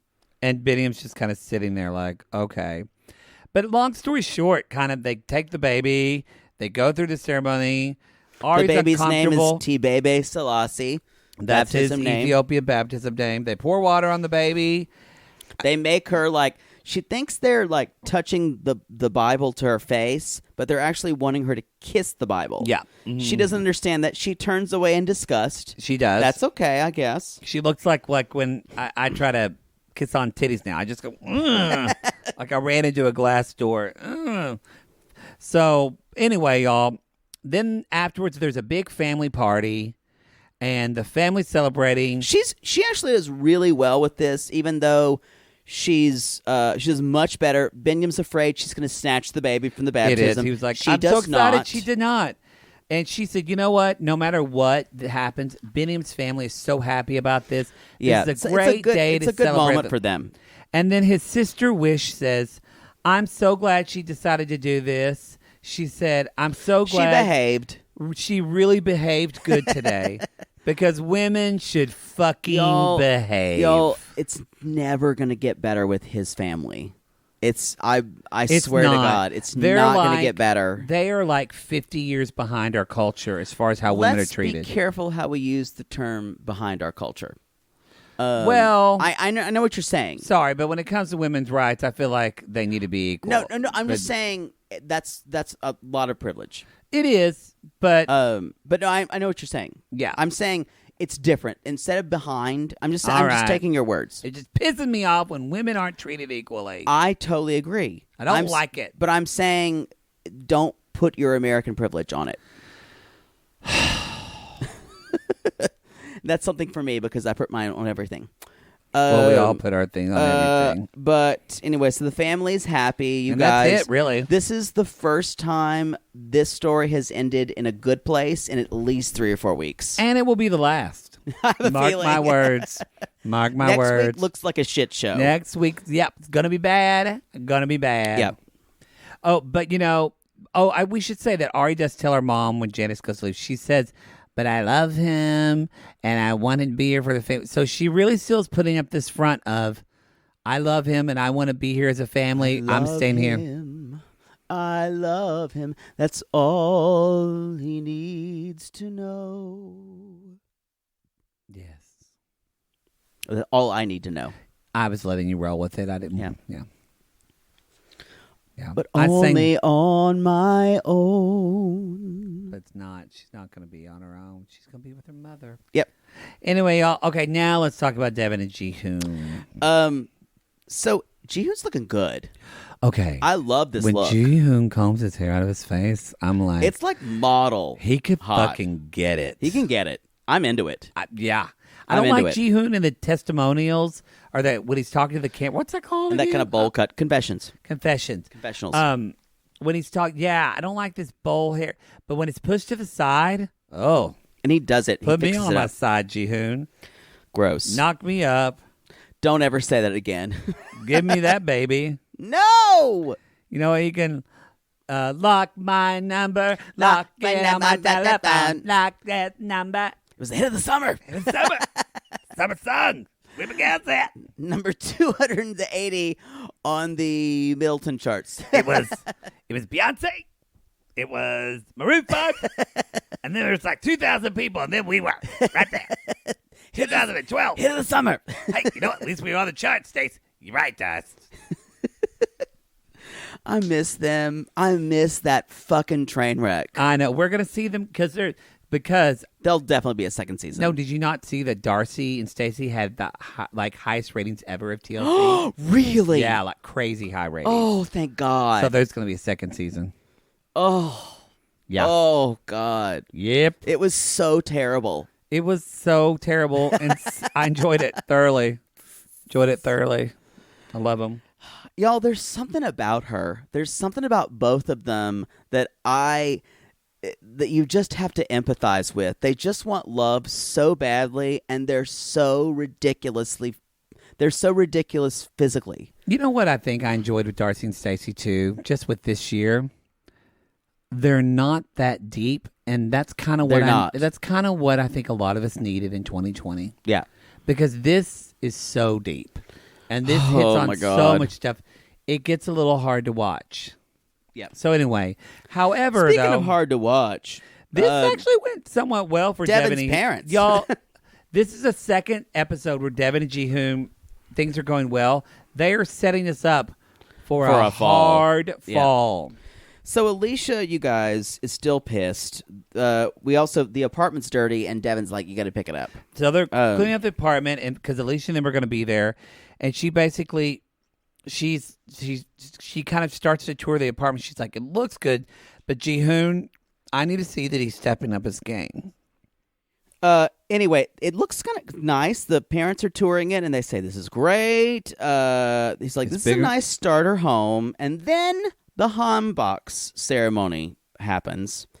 And basically, they're exchanging Devan for like a box, kind of like a dowry.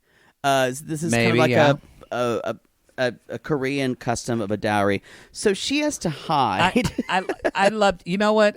I love this custom. It's just so off the wall. It was so I'm into it. off the wall, and it's like, we forgot their custom of after babies graduate or baptism, they wrap the baby up in injera at Benny and it is good. And they try, and then they wrap the baby up like a little sandwich, and then they eat the injera. Yeah, I love Ethiopian food.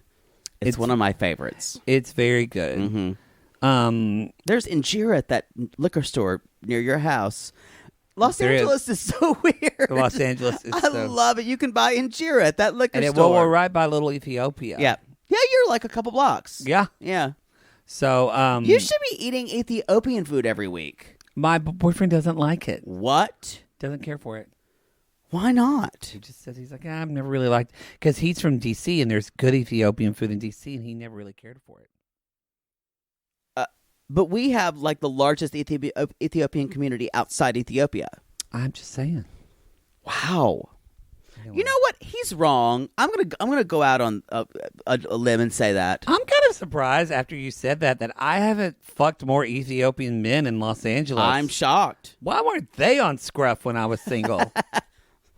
Come on. I think it's I should have just driven up Fairfax and just opened my app. I think it's a very rigidly anti-gay. Yeah. Shocker. Yeah. Shocker. So the Hanbox ceremony, and they come up the stairs saying box for sale. Something I've said on Santa Monica Boulevard. Box for sale. Appetizing wax box for sale. I was like, box! Here, box for sale. Right here. If you want to rim my ass, follow me, you'll get a pass. Box for sale. Thank you for that Cole Porter. You're welcome. Cut. You're welcome. I thought you were doing Oliver, and then I realized you were actually doing Cole Porter. Oh, yeah. Love for sale. One of my favorite standards. Tune? Oh, jazz. Yeah, I love a lot of jazz. Okay, just checking. Yeah. Is it actually from a show? Maybe. All those Cole Porter tunes are. But the shows are forgotten.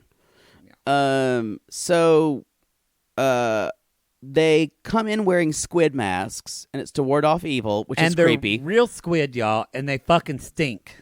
And they have to stomp on a gourd.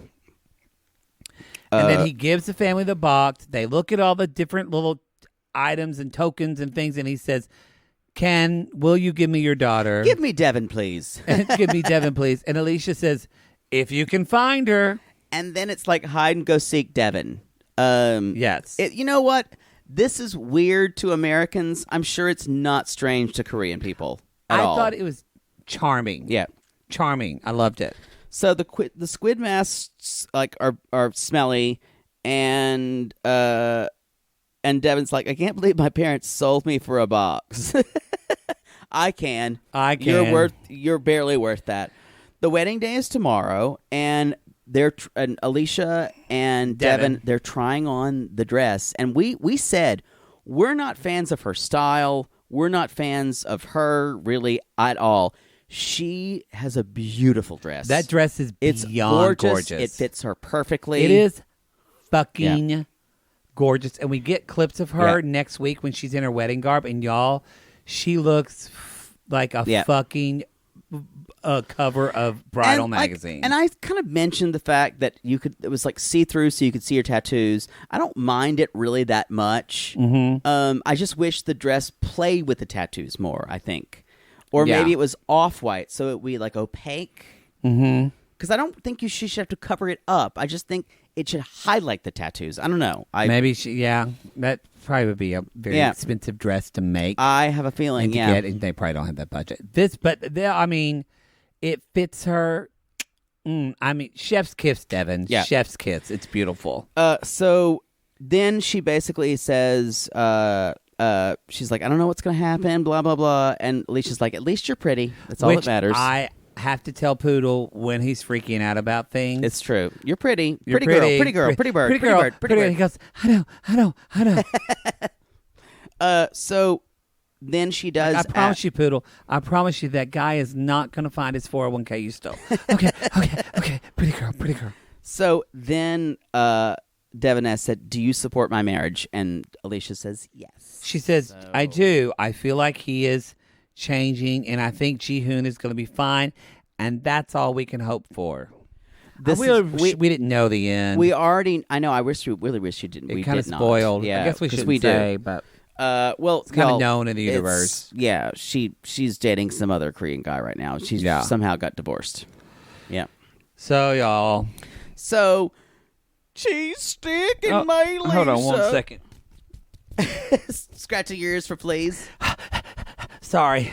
Oh God, y'all. I can't believe they've made us witness this. You abandoned me. Love don't live here anymore. I hate it. I have a hard time singing first because you just choose a key. You don't sing Madonna's keys down an octave. And it really bothers me. Do you want to do it one time in the right key? You abandoned me. Love don't live here anymore.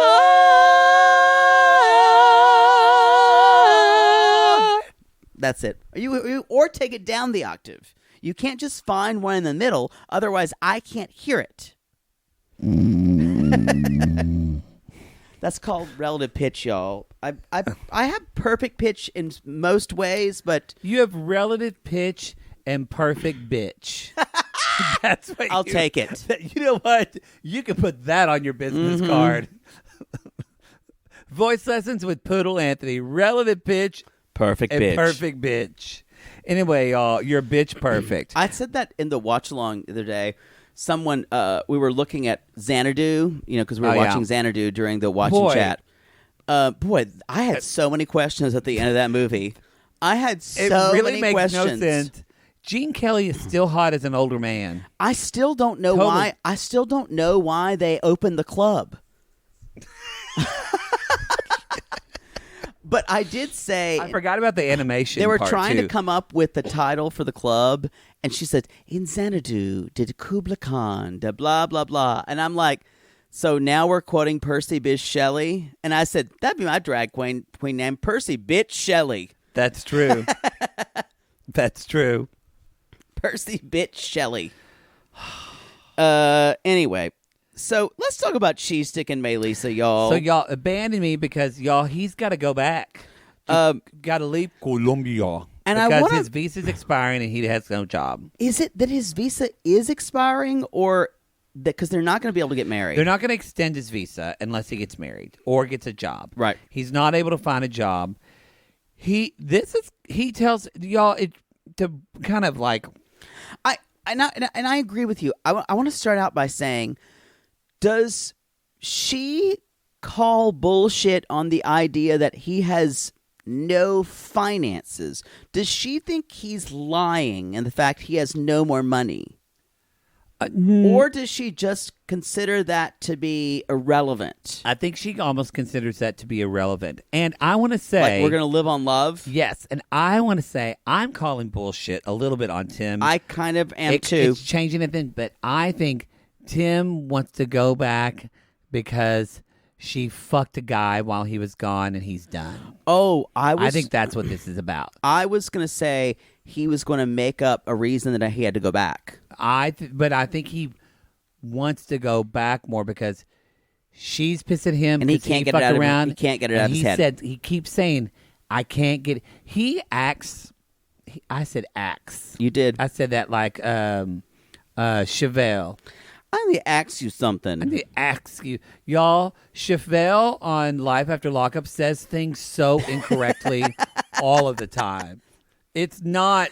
She's my least favorite. No, she's not my least favorite. She's the worst person on. She's definitely the worst person from last season. I don't know about this season, but she came off the worst. It's true. She did. But I think that he acts as if she cheated on him while they were together. The way she feels towards him, like almost the way he feel. And I'm like, well, technically though, you weren't together, so it's not the same thing. But it's almost like he sees that in his mind. Because if you think back on this whole thing, it's like, yes, he loves her, he misses her, he says he's going to come back, but yet he wants to leave.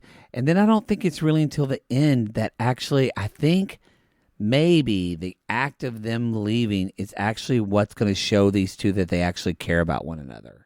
I'm going to disagree with you in the procedural sense, but not the outcome. Okay.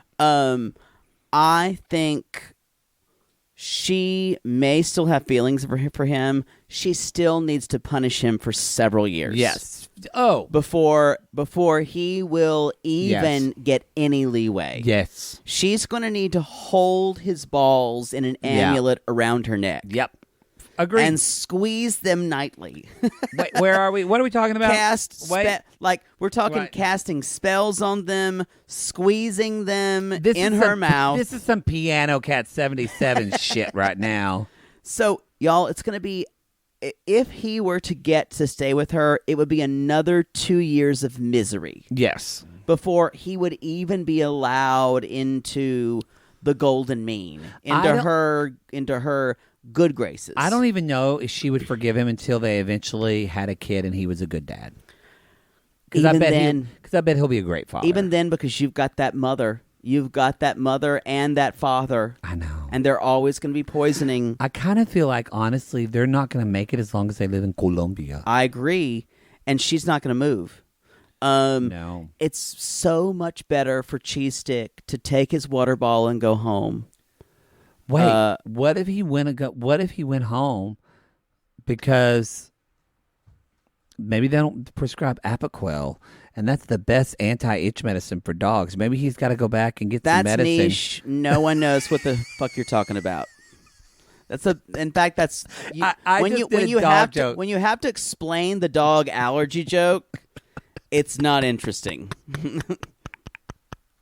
I have to like wave a white flag. Carl! Give Shooter his Apoquel. He's been licking his ass all day. Carl, get off that Twitter. I know you're twitting. Y'all, follow Carl's wife on Twitter. And Shooter, stop licking your ass.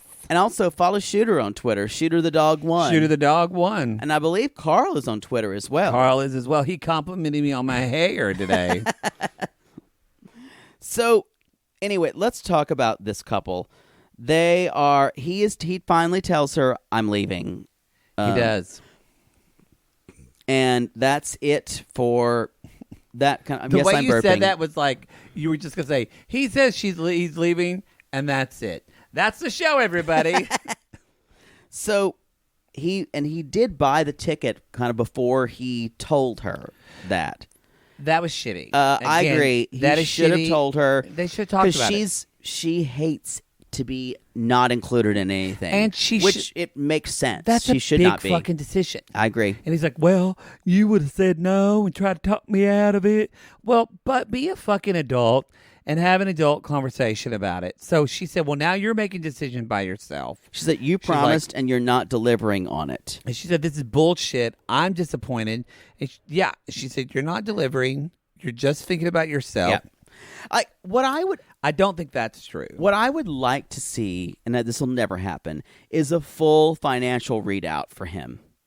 If I found out he was losing money and he was about to go into debt, and the only thing that would get him back was to work at his old job and to kind of get his life back. I'm telling you, I don't think it's that dire. I think because...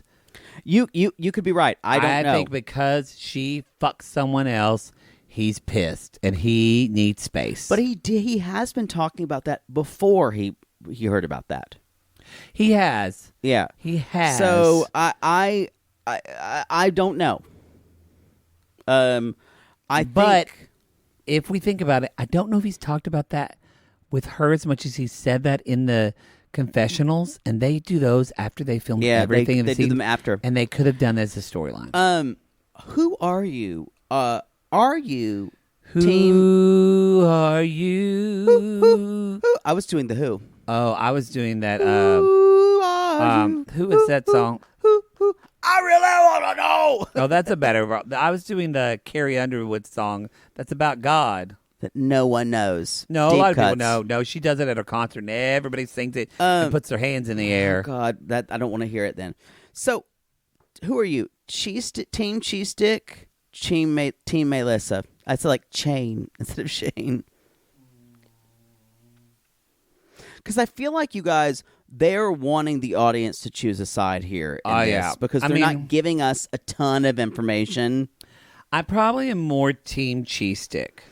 I'm leaning there too, mostly because I feel like if he stayed in Colombia, it would be another 2 to 3 years before he would even be off the leash. Well, to further the dog metaphor, I also think Cheese Stick. I actually think Cheese Stick is a good guy, and I think that he made a stupid mistake, stupid mistake, and a hurtful mistake. His push pop penis was exposed to a coworker. And then they got stuck together, and then the boss caught him, and sorry, and then like a barbed penis, it just gets stuck. I probably would be Tim Melissa if she had Team. Or Tim. I said Tim. You did. Team Melissa if she hadn't punished him so much. I just think that's a pretty. She has a right to be upset. This is really hard, you guys, because adultery is something that, or not even adultery because they weren't married, but cheating is something a lot of people go through. And like you either say once a cheater, always a cheater, break up with them, and because that betrayal can never be salvaged, or you say let's work on this, and they're. And you have to like forgive and say I'm not going to hold this against you for the rest of your life. And like, but there's not a lot of middle ground, or is there? So I'm asking. I mean, it really is like that. The lyrics are such that Dixie Chick song you remind, and where your tongue's getting thick. Forgive sounds good. Forget, I don't think I could. They say time heals everything, but I'm still waiting. That's Melissa. Yeah. She is still like waiting, and she's so. Because I actually don't even know. I don't think she's forgiven him. I don't. Yeah, I don't think she's even. I don't even know if she means to punish him. I think she's so just livid and enraged by it. She can't help but just be horrible about it. I don't think she's super in touch with her emotions. No, and the only ones she's super in touch with are the angry ones. Yeah, because those are the easy ones. Yeah, those are the easy ones to be in touch with. Because if you're angry all the time, I'm describing myself. Never mind. Well, anger is a secondary emotion. Exactly, it's covering up insecurity. Exactly, it's covering up I'm insecure as fuck. I'm the first to admit it. But it's whatever it is, it's covering things up. Also, too, she takes, and I understand this. I would feel probably a lot of this same way too. But she takes the fact that Tim cheated on her so personally. Yep.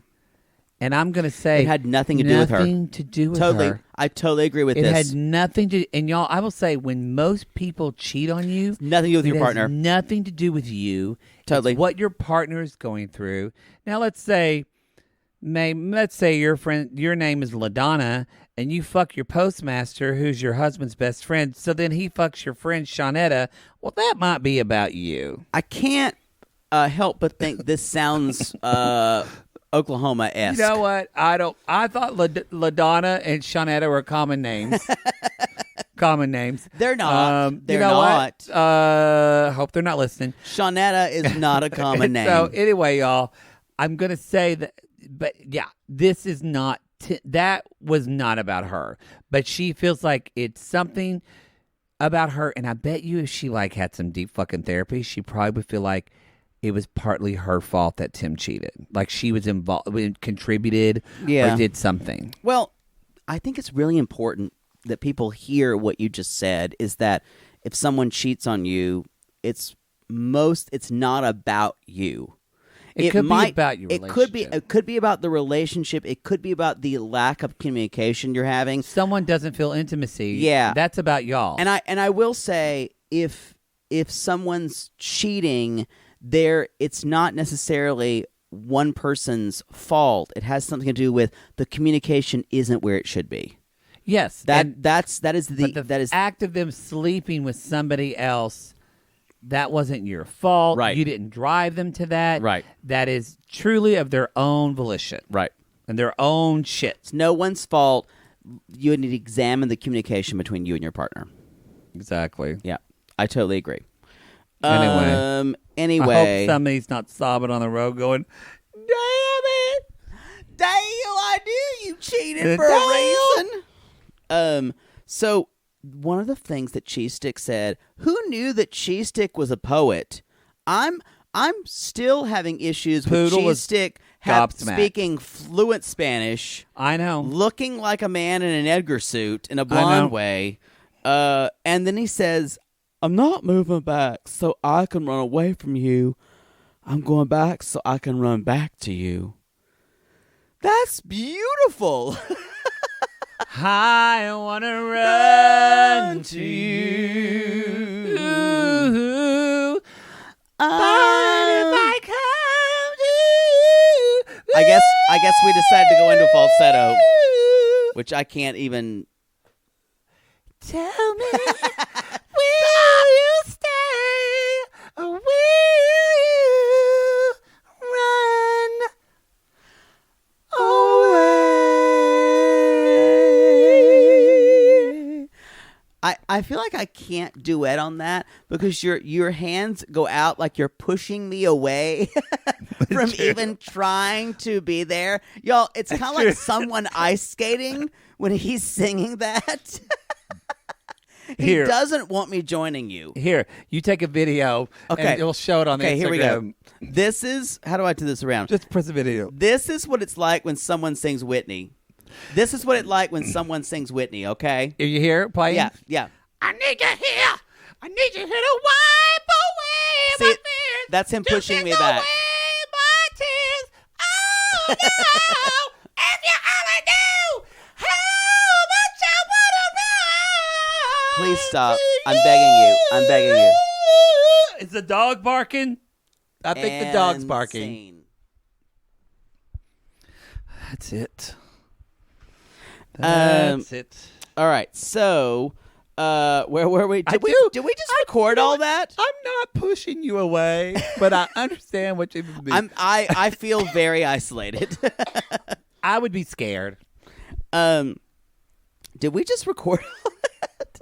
Mm-hmm. I'm sorry, y'all. That's when your dogs. It's gonna be meta. Your dogs leave the room when he does things like that.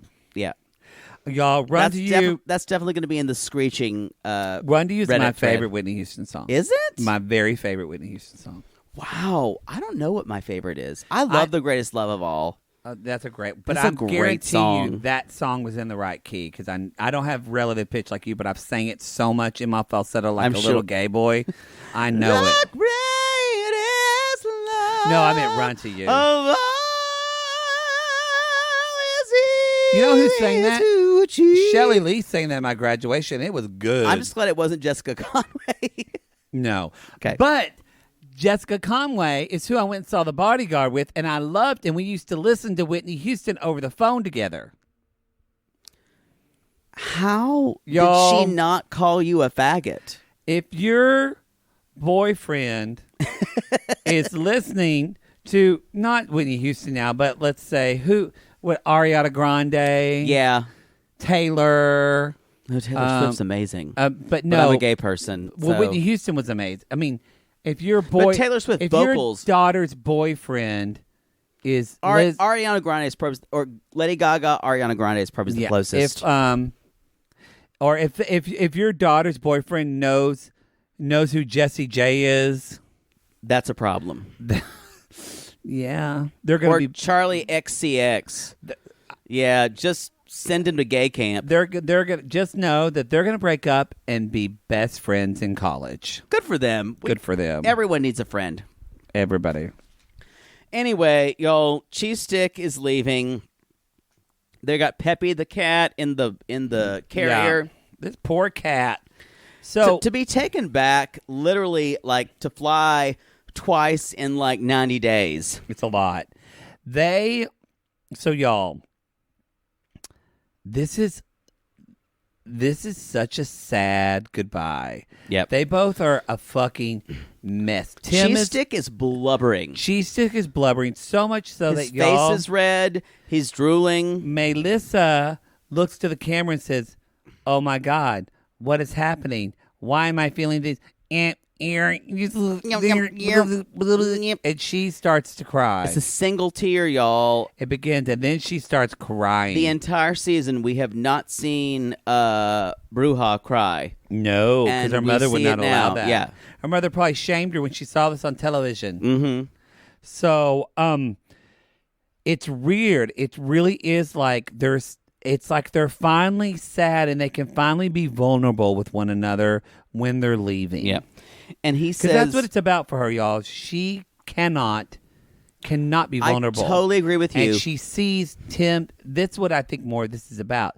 Tim's ability that he is so vulnerable. She sees it covets as a it. weak. I think she sees it as a weakness. in Oh, him. and that may be true. I think she would like it. She'd love to know what that was like. Or maybe that's it. Maybe That's the other side of the coin. Yeah. That's what I'm saying. Yeah. And he says, Melissa is the only person on the face of this earth I want to be with.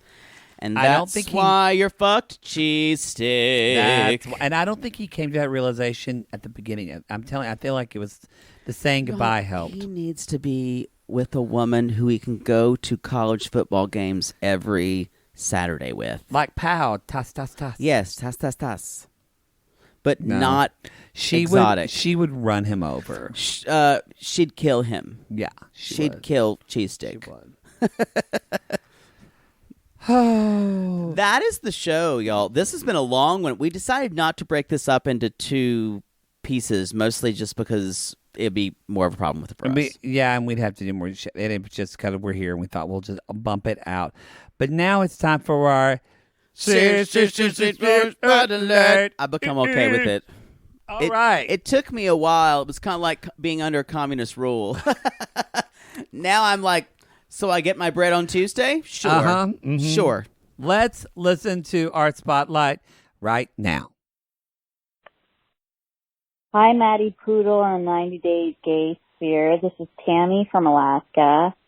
I wanted to call in and do a public service warning about this podcast. My husband and I always watch competition shows together and watch the British show The Big Flower Fight on Netflix. We each pick our teams to cheer. He picked the eclectic gay best friends, Jan and Hank. During one of the episodes, Jan and Hank won the challenge and were posing with their Best in Bloom award. One of the other very attractive male contestants, Owen, came over. He held on to the award and posed with them. I told my husband that Jan and Hank were Twitter-pated, and I said, look, Jan has his arm around Owen's waist, and Hank probably has his finger up his ass. I got the slow head turn and jaw drop accompanied with, what the hell have you been watching? It took me several minutes to stop laughing hysterically, so I just wanted to remind you all that, astonishingly, not everyone spends their days with Maddie and Poodle, so be aware of your surroundings before you blurt out gay anal humor. Keep going, Queens. Love the podcast. Y'all, as Poodle says, we're changing lives. Thank you, Tammy from Alaska. Boy. Come at us if you're another Alaskan sissy like Come Tammy. at us. Oh, yes. And she's right, y'all. Because you need to check yourself if you say stuff about gay sex. It's happened to Poodle and I, just because being best friends with one another, we kind of forget sometimes what I think it's funny or Poodle thinks it's funny is not the same as the women in his church choir. Or me as some of my therapist friends. Yeah, it's not really. We'll say things and they just go, what's the face we usually get, Poodle? How would you describe it? Oh, the kind of like the face that says, please take me out of this conversation right now. I want to be the face that I call anywhere other than here. Yeah. When even people who don't have a double chin, they're trying to suck their face back so much they have like 4 chins. It's that face. Yeah. We see that a lot. Yeah. Anyway, Tammy, God bless you. Tammy, God bless you. I hope you can convince your husband to do something anal in a little bit. Yeah, stick a finger up his butt and say I love you. See what happens. I hope we don't get a letter for that one. Sissies, I got divorced because of Maddie and Poodle. Anyway. Time for sissy spotlights. Or shout-outs. Sissy shout-outs. We have too many S's. I can't. Sissy shout-outs, everybody. The letters are W and X. You go first with W and X. This first sissy shout-out. Sissy shout-out goes to Whitney. Whitney Fanderson. Remember that, okay, the letter should be... Or should it be Fitney Anderson? No, it should be Whitney Fanderson. Whitney Fanderson. That's right. Whitney Anderson. Yeah, we know. Whitney Fanderson. Because no one's named Fanderson. No one's named Fanderson. Y'all, Whitney Fanderson is angry, y'all. She's angry, and she's angry all the time. And do you know why? It's because her doctor said she can't eat sugar, and she has loaded up on those sugar-free candies that you get in CVS. You know, like the diabetic section. Yeah, diabetic with sugar-free candy. She is angry that will give you the shits like no other. That's what I was going to... That's why she's so angry. She doesn't know that, y'all. So Whitney Fanderson shits her pants on the daily, and she keeps thinking it's because her husband is stressing her out because he won't stop playing Fortnite. Ugh. It has nothing to do with Fortnite. You know those little tablets that you light and there's those snakes like. Yep. Mm-hmm. That's what diabetic candy shits are. That's what You just can't stop. It's like those snakes keep coming. You just can't stop.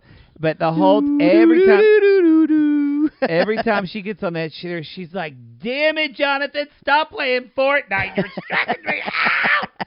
Has nothing to do with Fortnite, Fitney. In fact, if you stop eating those sugar-free candies, y'all might play Fortnite together. I don't know.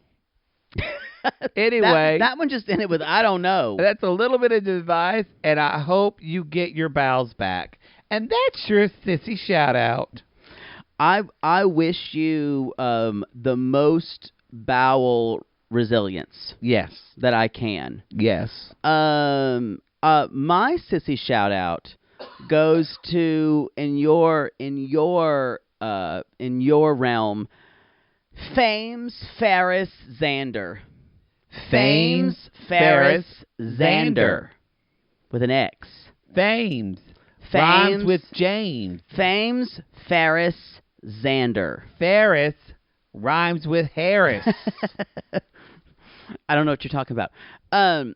Y'all, Fames, absolutely. You know what he's really into? He's really... Penguins. I don't know. Did you just... I said penguins. I didn't know. I don't expect, when I asked, do you know what he's into, I don't expect an answer. Well, I was listening.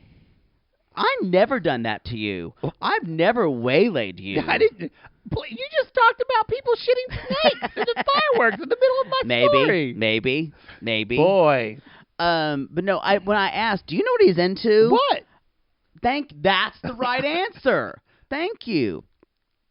He's into yachting. Any type of sailing. He's obsessed with boats. Okay. In fact, he's still saying things like, I'm on a boat, like Lonely Island, and his friends are like, that was like 5 years ago. Please stop saying that.